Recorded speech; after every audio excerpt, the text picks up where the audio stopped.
महाराष्ट्रामध्ये 350च्या वर संरक्षित आणि असंरक्षित असे मोठ्या प्रमाणामध्ये गडकिल्ले आहेत आणि या गडकिल्ल्यामध्येच आमच्या छत्रपती शिवाजी महाराजांचा इतिहास जो आहे शौर्याचा आणि पराक्रमाचा आणि त्यांनी दिलेल्या विचाराचा जो काही भाग आहे तो या गडकिल्ल्याच्या भोवतीच आहे.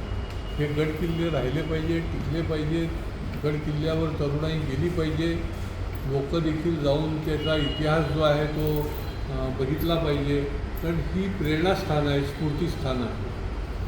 सह्याद्री प्रतिष्ठान या संस्थेच्या माध्यमातून हजारो दुर्गसेवक शिवभक्त अनेक गडकिल्ल्यामध्ये काम करत असतो. डागडुजीचं काम करतं, पुरातत्व खात्याच्या माध्यमातून त्यांच्या मार्गदर्शनाने परवानगीने त्या ठिकाणी तोफगाडे बसवले जातात, महाद्वारं बसवली जातात.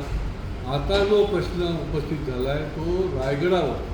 रायगड ही आपली राजधानी, त्या ठिकाणी जगदीश्वराच्या मंदिराच्या समोर जे नंदी त्या ठिकाणी आहे त्या नंदीचा चेहरा जो आहे तो या औरंग्याने मुघल सैन्याने त्या ठिकाणी तो उद्ध्वस्त केला होता. सह्याद्री प्रतिष्ठानच्या मावळ्यांची ही सातत्याने मागणी आहे की त्या ठिकाणी तो चित्र जे आहे ते तसंच्या तसं नंदीचा जो उद्ध्वस्त केलेला आहे ते पुन्हा एकदा त्याचा पुनर्निर्माण केलं गेलं पाहिजे. आता बघा इतकी वर्ष झाली परंतु तिथे काहीच नाही. फक्त असा कुठला काही मोठा कार्यक्रम असेल तर त्या ठिकाणी एक तो नंदीचा फेस जो आहे तो बसवला जातो. काल आमच्या शिवभक्तांनी रायगडावर प्रचंड मोठं आंदोलन त्या ठिकाणी केलं.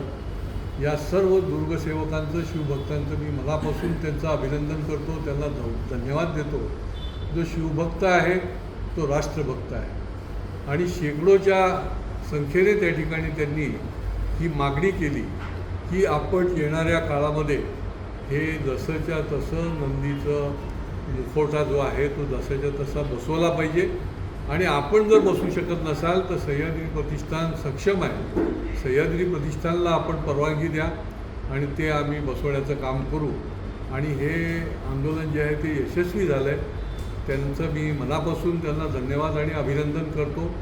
गड किल्ल्यासाठी सबकुछ अशा प्रकारची तरुणाई, अशा प्रकारचे मावळे या महाराष्ट्रामध्ये आहेत, सह्याद्री प्रतिष्ठानमध्ये आहे.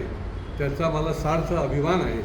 आणि पुढच्या काळामध्ये ही जी मागणी आहे ती पूर्ण केल्याशिवाय आम्ही स्वस्थ बसणार नाही, हे देखील या निमित्ताने आमच्या सह्याद्री प्रतिष्ठानने सांगितलेलं आहे आणि त्याच्याकरता देखील आम्ही निश्चित रूपाने कटिबद्ध राहणार आहोत. जय शिवराय. आणि या आंदोलनाचं तीव्रता लक्षात घेऊन पुरातत्व जे सेंट्रल पुरातत्व खातं आहे, कारण रायगड हा सेंट्रल पुरातत्व खात्याच्या अंतर्गत येतो, तर ते अधिकारी त्या ठिकाणी गेले आणि त्यांनी या संबंधामधलं आश्वासन पूर्णपणे दिलेलं आहे की येणाऱ्या 4 महिन्यामध्ये हे काम जे आहे ते पूर्ण केलं जाईल.